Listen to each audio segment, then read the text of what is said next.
मां भगवती सीता राम के साथ जाने को एकदम तैयार। राम ने देखा कि अगर मैं देर तक रुका तो और बहुत से साथ चलने वाले तैयार हो जाएंगे, बड़ी बाधा पहुंचेगी, अभियान अकेले का है, चलो जल्दी यहां से निकलते हैं, जल्दी निकलते हैं। और सोचना ध्यान पूर्वक, सीता को भी ले जाना नहीं चाहते। एक और बात है, कोई पुरुष अपनी पत्नी को साथ नहीं ले जाना चाहता, क्योंकि घर में भले ही मालिक बन के रहे, यात्रा में ये नौकर बन जाते हैं, ये मालिक बन जाते हैं। यात्रा में ये नौकर, ये मालिक, घर में ये मालिक बनेंगे और इनसे नौकर की तरह ट्रीट करेंगे। ऐसे कर दो, खाना ऐसे बना देना, हाँ पहुंच जाऊंगा, रोटी बना देना, 3 लोगों का बनाना, हुक्म चलाते हैं। चाय भिजवा दो 5 कप, हुक्म चलाते हैं। अब बाहर ये टिम्बकटू बने रहते हैं, ये हुक्म चलाते हैं। हाँ, इतना भारी होल डाल इनके खोपड़ी तार, इतनी भारी अटैची इनके खोपड़ी तार, बड़का वाला बैग इनके कांख में, कुली की तरह ले घूमेंगे। आई पीछे लाल रंग का छोटका पर्स टांग के फैंसी वाला, मैडम बन के चमक छम चमक छम चमक छम, वो बेचारे हिलते हुए जाएंगे ट्रेन में, जगह खोजेंगे। ए भाई हटो हटो, भाई हटो हटो यार हटो, तो साथ में लेडीज है लेडीज, तब लेकर के अंदर जाएंगे। सोचिए आप, जगह खोजेंगे, जरा खिसकिए, एडजस्ट करिए, जगह बन जाएगी, ये बैठ जाएंगे। अपने क्या करेंगे, वही जो डंडा पकड़ के, हाँ कानपुर तक हिलते हुए बेचारे जाएंगे, वहां नौकर की हैसियत हो जाती है। घर में चाहे जितना हो, मैंने कभी कहा भी होगा आपको कि मतलब बाहर निकलो पत्नी के साथ तो किसी भी लफंगे से झगड़ा मत करो। अगर कोई कुछ बोल भी दे चुपचाप लौट आओ, क्योंकि उस समय झगड़ा कर लोगे, बाद में खतरा हो जाए। मान लिया आपने झगड़ा कर दिया किसी से, बीबी साथ में, अगला पहलवान है, आपके नकिए मार दिया एक मुक्का ताकत से, तो उस समय तो ये बचाएंगे, लेकिन बाद में जिंदगी भर ताना मारेंगे। जरा भी बहुत लाउड आप बोलोगे ना, सब्जी में नमक ज्यादा है, अगर आप चिल्ला दिए कैसी सब्जी बनाई हो, इतना नमक, तो तुरंत कह देंगे कि यूं ही नहीं ट्रेनमा में कूटा है, उस दिन पहलवानी कहाँ गई थी, तो मुंह जैसा मुंह लेकर के रह जाओगे। इसलिए कोई भी जल्दी पत्नी के साथ यात्रा करना नहीं चाहता, बड़ी परेशानी। बस में बैठाओ तो उल्टी कर देंगी, बल्टी लेकर के आप धो, आई उल्टी करके बैठ जाए किनारे, ड्राइवर आपको घूरेगा, कहा भाई साहब गजब सनीचर लेके चले हो, जब बाल्टी पानी लाके धो, तो ये उल्टी करके राजरानी बन के बैठ जाएंगी और आप बाल्टी में पानी ढोगे और ला करके सीखो। ध्यान देना, यात्रा करना इनके साथ आसान नहीं है। लेकिन बाहर सीता, मजाक की बात छोड़िए, सीता ने कहा कि मैं आपके साथ चलूंगी। राम ने सोचा जल्दी निकलो, ज्यों निकलना चाहा। पारिवारिक कल्चर की बात देखो, संस्कृति पैदा कैसे होती है। भाई आ गया, लखन की जगह पर कोई और भाई होता, सोचता कि अच्छा है चले जाएं, अच्छा है जाएं। अब बाकी 2 भाई है ही नहीं है, भरत और शत्रुघ्न है ही नहीं है। बाप बुढ़ा है, डिप्रेशन में है, खत्म, सिंहासन अपना, और राजघरानों में कोई नई बात नहीं है, उत्तराधिकार के युद्ध होते ही रहते हैं। लखन की जगह पर कोई और होता तो यही सोचता, सब जायदाद अपनी, हुकूमत अपनी, सल्तनत अपनी, चक्रवर्ती सम्राट बनकर के मैं बैठूंगा। लेकिन बाहर लखन ऐसा नहीं सोचा, भाग करके आ गए। ए भाई साहब, हाँ क्या है, कहा जंगल जा रहा हूं, कहा मैं भी चलूं। तू क्यों चलेगा, तेरा वनवास थोड़े हुआ है, कहा मैं चलूंगा, साथ पैदा हुए हैं, साथ जिएंगे, साथ मरेंगे। बहुत बढ़िया बात कहा करते थे आचार्य बिंदु गोस्वामी जी, कहा करते थे कि लखन भी गजब की मोहब्बत करता है राम से, और भरत भी गजब का प्रेम करते हैं राम से, लेकिन दोनों के प्रेम में एक बारीक सा अंतर है। कहा क्या अंतर है, कहा भरत कहते हैं कि भैया जो कहेंगे वही मैं करूंगा, और लखन कहते हैं कि ना, भैया जहां रहेंगे वहीं मैं रहूंगा।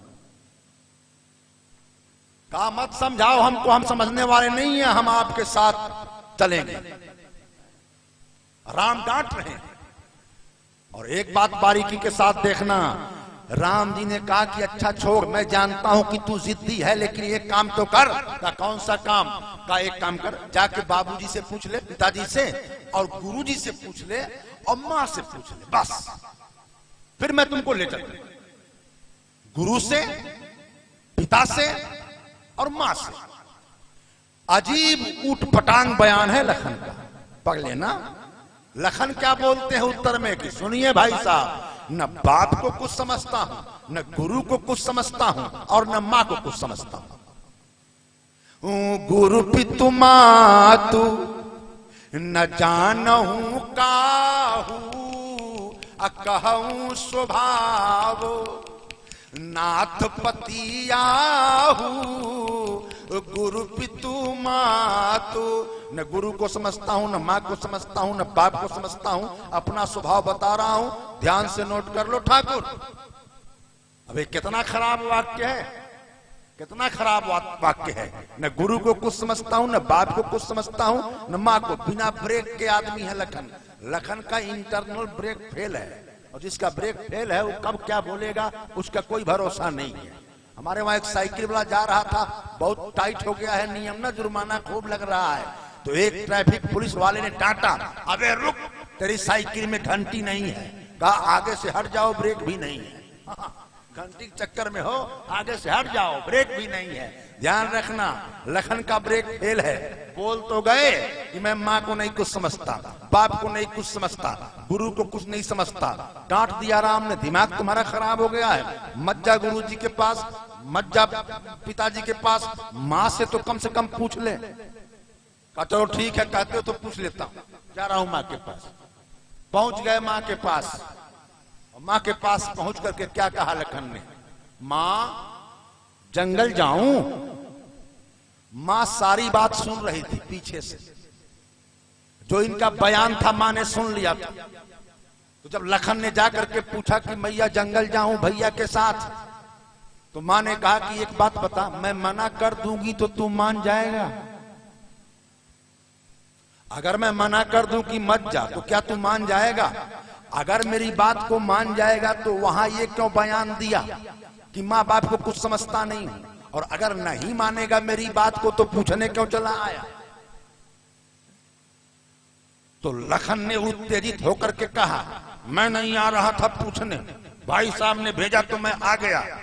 का वाह, तेरे भाई साहब ने तेरे को क्या कह करके भेजा? का भाई साहब ने ये कह करके भेजा कि जाओ माँ से पूछ लो। तो कहा तू मेरे पास क्यों आ गया? का तू ही तो है मेरी माँ। कहा ना, अगर माँ से पूछने को बोला था तो वहीं पूछ लिया होता, तेरी माँ वहीं खड़ी थी। का मेरी माँ वहां खड़ी थी? कौन? और सुमित्रा की बात सुनो, का तेरी माँ वहीं थी, राम के बगल में। तात तुम्हारी मातु बह देही, पिता राम सब भांति स्नेही। तात तुम्हारी, तेरी भाभी ही तेरी माँ है, और तेरा बड़ा भाई ही तेरे बाप के समान है, वही पूछ लिया होता।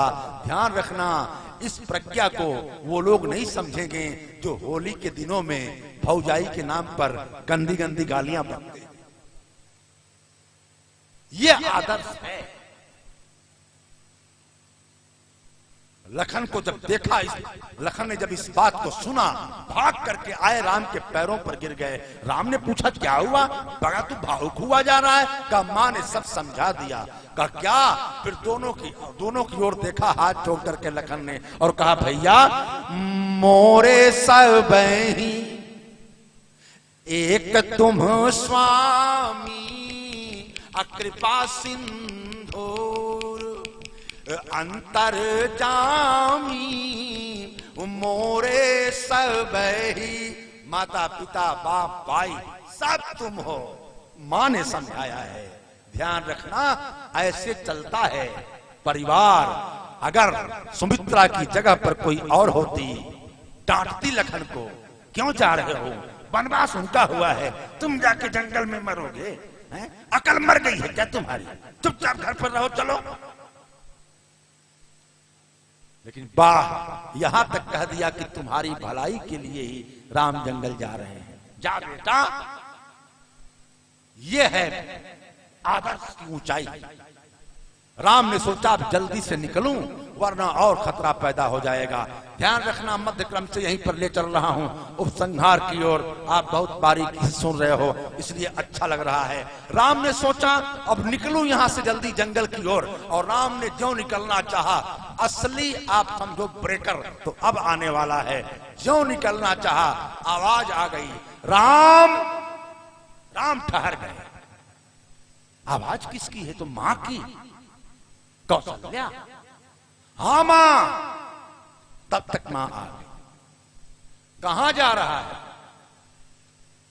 कहा अपने हिसाब से तो मैं एक जा रहा हूं राज्य शासन स्थापित करने, लेकिन दुनिया जान रही है मां कि वनवास हो गया है। तूने नहीं देखा बैनर का? क्या तापस बेश विशेष उदासी, मजबूरी में आकर के मेरे पिता को कहीं न कहीं मौन होकर के सहमति देनी पड़ी है मां, बटन में बंद करके। और मैं वनवास के लिए जा रहा हूं, पिता का हुक्म है।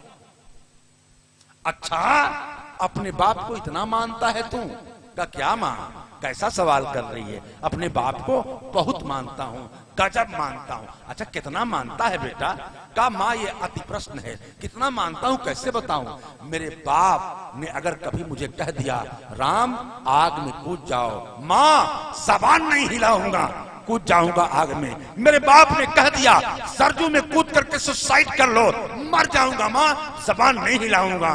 अच्छा, इतना क्यों मानते हो? का इसलिए मानता हूं कि मेरे बाप ने मुझे उंगली पकड़ करके चलना सिखाया है। मां, मुझे याद है चक्रवर्ती सम्राट मेरा पिता अयोध्या के सिंहासन पर पूरे जाहो जलाल के साथ बैठा होता था अपने रुतबे में, और मैं बालक था, पूरे बदन पर मट्टी लपेट करके आता था। मेरे बाप ने नफरत नहीं किया, उसी पोजीशन में गोद में उठा करके ले लिया।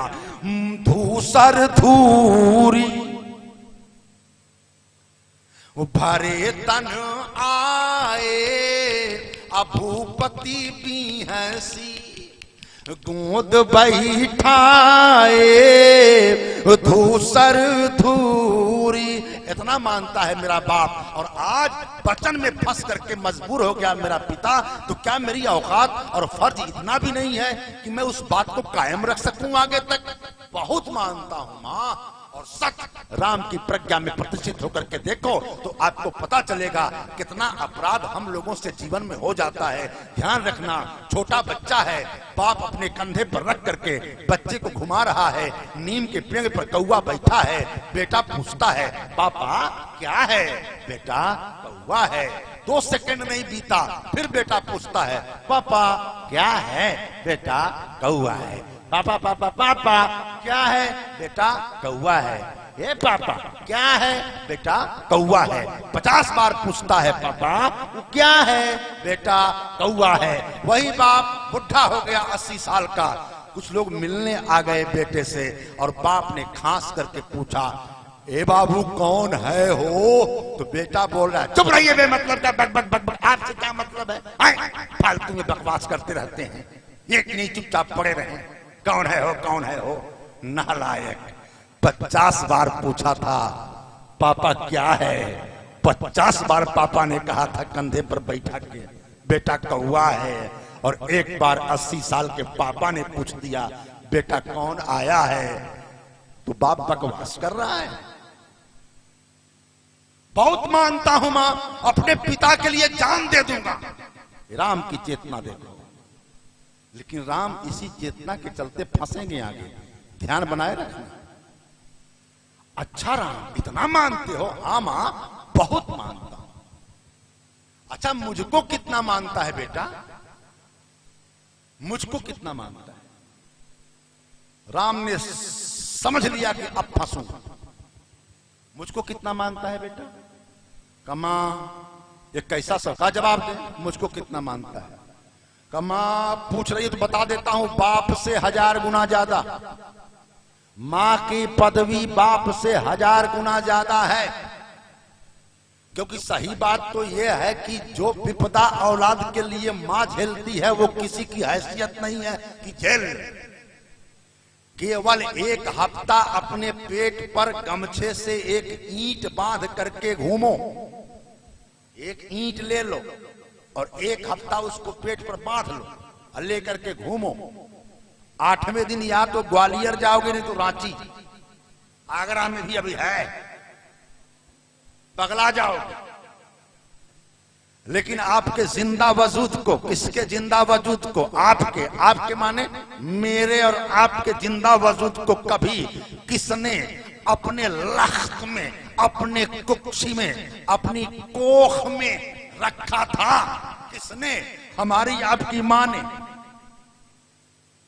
9 महीने लगातार वो जो खाती रही, उसके खाने का जो तमाम ताकत का हिस्सा था उसे बाद में मिला।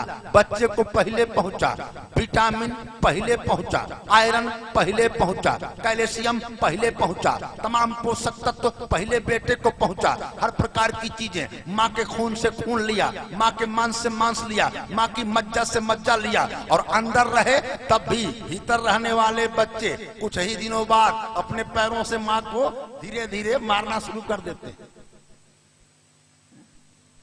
अपना सब कुछ लगाया, मां का बदन पीला पड़ जाता है, तभी तो डॉक्टर कहता है कि आयरन की गोली खाइए। सब कुछ दिया मां ने। और उसके बाद हर जानवर में आप देखेंगे कि बच्चा पैदा होने के कुछ देर बाद ठीक ठाक होकर के चलने लगता है। गाय का बच्चा पैदा हुआ तो जमीन पर लेटा है और उसके बाद गाय ने उसको साफ कर दिया। कुछ घंटों बाद आइए देखिए वो उठ के टहल रहा है। कुछ दिन के अंदर तो फर्राटा भरता है, बेन जॉनसन बन जाता है। आदमी का बच्चा 9-10 महीना पेट में और पैदा होगा तो मेघा की तरफ पड़ा हुआ, हिल नहीं सकता। तो मालिश करेंगी कई महीने तक, साल तक, पोर पोर की मालिश करेगी ताकि हड्डियां सही हो जाएं। बैठ नहीं सकता तो मां बैठना सिखाती है, 3 तरफ तकिया लगा देगी, बीच में बच्चे को बैठा देगी ताकि बैठे। और ज्यादा देर तक नहीं बैठाएगी क्योंकि डरती भी है कि रीढ़ की हड्डी पर असर पड़ेगा। तो बैठना सिखाती है, मां को पता है कितने देर बैठाना है। फिर उसके बाद खड़ा होना सिखाती है, फिर उसके बाद चलना सिखाती है। इन तमाम प्रक्रियाओं की पहली पाठशाला कौन है? मां है, मां। इसीलिए जब पहली बोली आप बोलते हैं तो उसको कहा जाता है मादरी जबान। जो मां ने सिखाया वही तो आपने सीखा। सब मां का सिखाया हुआ है। आप कुछ नहीं जानते हो। मां कहती है बाबू, चाचा चाचा चाचा, दादा दादा, पापा पापा। ये मां का दिया हुआ है। ईमान पूर्वक देखना आप, आपका चलना, आपका उठना, आपका बैठना, आपका बोलना, ये पाठशाला है। ये मोहब्बत की पाठशाला है, ये सीरत की पाठशाला है, ये गुणों की पाठशाला है, ये ममता की पाठशाला है, ये स्नेह और वात्सल्य की पाठशाला है। तो यकीन मानिए, जिसने आपके लिए इतना कुछ सहा हो, आपके ऊपर सबसे ज्यादा हक किसका बनता है? मां का। तो क्यों ना 1000 गुना ज्यादा माना जाए। बाप के बस का नहीं है। इसीलिए मैं कहता हूं बाप और बेटे में कम्युनिकेशन गैप होता है, 36 का आंकड़ा। सियाना होने के बाद बाप बेटा में बहुत नहीं पटती है। अगर सही बोल रहा हूं तो गर्दन हिलाओ। सही बोल रहा हूं ना? बाप बेटा में बहुत नहीं। लड़के अपनी मां से इतनी आसानी से पैसा मांग लेते हैं, बाप से नहीं मांग पाए। दोनों मुंह फुलाए रहते हैं। वो कहीं से आएगा तो बाप बोलेगा कहां गए थे। आशा ही तनाव वाली रहे। लेकिन मां अगर उसको कुछ खरीदवाना है, मोटरसाइकिल खरीदवाना है, बाप से नहीं जिद करेगा। मम्मी मोटरसाइकिल देखो, फलाने के पास मोटरसाइकिल आ गई और ढकाने हमारा कबाड़ टूटा हुआ लेकर चल रहा हूं, मोटरसाइकिल कर दो, पापा से कह दो, पापा से कह दो, पापा से कह दो।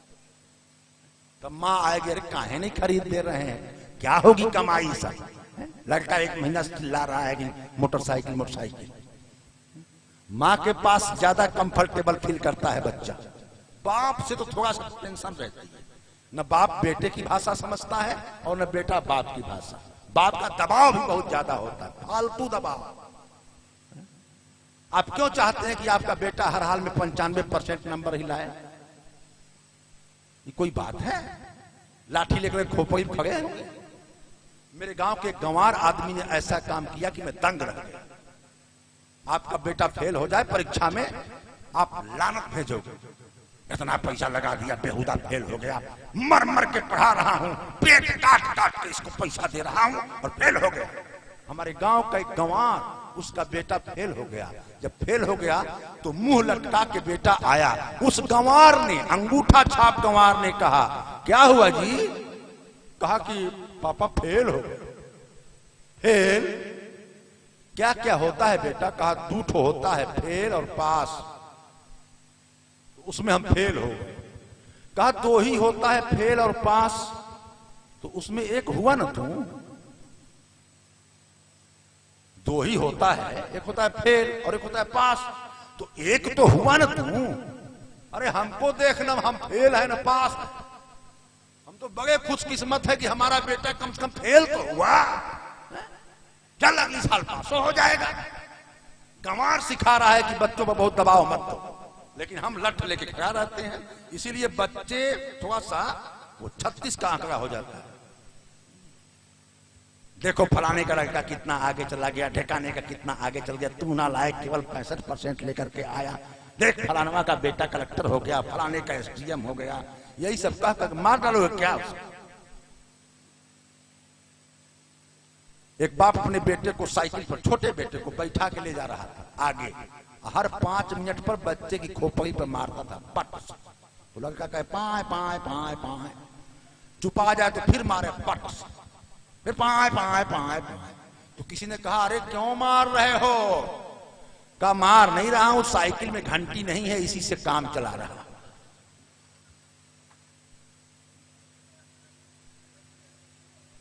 तो बेटे ने कहा कि ये गुंडई कब तक चलेगी? तो बाप ने डांटा, चुप नालायक, इतना पढ़ा रहा हूं, गधा हो गया एकदम। तेरे बराबर जब जवाहरलाल नेहरू थे तो अपना स्कूल टॉप कर गए थे और तुम फेल हो गया। उसने कहा पापा आपके बराबर जब जवाहरलाल नेहरू थे तो भारत के प्रधानमंत्री हो गए थे, आप साइकिल खींच रहे हैं। लड़के कभी कभी बहुत बढ़िया जवाब देते हैं, बहुत बढ़िया। हमारे आश्रम के बगल में जो स्कूल चलता है, तो एक मास्टर साहब मैथमेटिक्स का हिसाब लगा रहे थे और लड़के से कहा लगाओ, वो लगा नहीं पाया। तो कहा बेवकूफ कहीं का, तेरी उम्र का जब मैं था तो ऐसे ऐसे सवाल चुटकियों में हल कर देता था। लड़के ने कहा जी मास्टर साहब आपका मास्टर बढ़िया रहा होगा, लेने का देना। कहा आपका मास्टर गुरुजी बढ़िया रहा होगा। बारीकी के साथ देखना आप, माँ का पद 1000 गुना ज्यादा बड़ा है। तो एक बात नोट कर लेना, माँ का पद अगर बड़ा है तो जिंदगी में बात किसकी मानी जाती है? जिसका पद बड़ा हो। इसके उल्टा नहीं होता है। ध्यान से देखना आप, अगर कोई मामला फंस जाए, अगर कोई मामला फंस जाए स्कूल में, तो आप बताओ चपरासी ने कोई फैसला ले लिया तो उसके फैसले को अध्यापक बदल सकता है, अध्यापक ने कोई फैसला ले लिया तो उसके फैसले को प्रिंसिपल बदल सकता है। यानी अंतिम बात प्रिंसिपल की मानी जाएगी, अंतिम बात चपरासी की नहीं होगी। कहीं भी आप देख लेना, आप समझो अगर डिस्ट्रिक्ट कोर्ट ने कोई फैसला दे दिया तो उसको हाई कोर्ट बदल सकता है, हाई कोर्ट के फैसले को सुप्रीम कोर्ट ऑफ इंडिया बदल सकता है। लेकिन इसके उल्टा नहीं हो सकता कि सुप्रीम कोर्ट ऑफ इंडिया के फैसले को हाई कोर्ट बदल दे और हाई कोर्ट के फैसले को डिस्ट्रिक्ट कोर्ट बदल दे और डिस्ट्रिक्ट कोर्ट के फैसले को थाने का दीवान बदल दे। ऐसा नहीं होता है। जिसका पद ऊंचा उसकी बात ऊंची। ज्यों राम ने कहा 1000 गुना ज्यादा तेरा पद ऊंचा है, त्यों मां ने कहा कि सुन, अगर तेरे बाप का हुक्मनामा है कि तापस वेश विशेष उदासी 14 वर्ष राम वनवासी, तुझे जंगल जाना है, तो तेरे बाप से 1000 गुना ज्यादा पावर लेकर के मैं तुझको हुक्म देती हूं, मत जा। अब क्या क्या चौपाई जाओ केवल पितु आय सुताता अतो जनी जाहू, जानी बड़ी माता तो जनी जाओ। अगर केवल बाप का आदेश है तो मां की हैसियत को समझते हुए मत जा। राम फंस गए, एकदम फंस गए, क्योंकि 1000 गुना ज्यादा जिसका पद है उसकी बात को मानना पड़ेगा। अब मां ने कह दिया कि जंगल मत जाओ, तो फिर किसी ने कहा हो कि जंगल जाओ, उसके हुक्म का कोई मतलब नहीं है। राम ने कहा मां मैं नहीं जाऊंगा जंगल, अब मैं वापस जा रहा हूं कपड़ा बदलने। और राम घूम गए, लेकिन घूमने के बाद राम ने कहा मां एक पेच है। का क्या पेच है? का केवल बाप का आदेश नहीं है। का फिर का कैकेयी अम्मा ने भी कह दिया है, कैकेयी अम्मा ने भी कह दिया है। कौशल्या की जगह पर कोई और होती तो कह देती। कौन है कैकेयी? कौन है कैकेयी? अपने भीतर रखा है तुझे मैंने, मेरा बेटा है तू, और तेरी जिंदगी को जो बर्बाद करेगा उसका चेहरा नोच लूंगी मैं। कह देती कोई और होती तो। लेकिन बाहर कौशल्या, प्रतिमान यूं ही नहीं स्थापित होते हैं। ज्यों कहा राम ने कि कैकेयी अम्मा ने भी कह दिया है जंगल जाने को, त्यों कहा कौशल्या ने कि सुन, अगर तेरे बाप ने कह दिया है और कैकेयी अम्मा जो कि सौतेली है फिर भी अगर कह दिया है माँ बाप दोनों ने, तो फिर अब तेरे लिए अयोध्या में 1 सेकंड भी रुकने का तेरा अधिकार नहीं है। जंगल जा। जाओ पितुमा तू कहू बन जाना, अतो काननो सैत अवध समाना, तो काननो सैत। अब तेरे लिए जंगल ही 100 अयोध्या के बराबर है। अब तेरा यहाँ पर रुकना कतई वाजिब नहीं है। ये माँ का त्याग है, गजब का त्याग।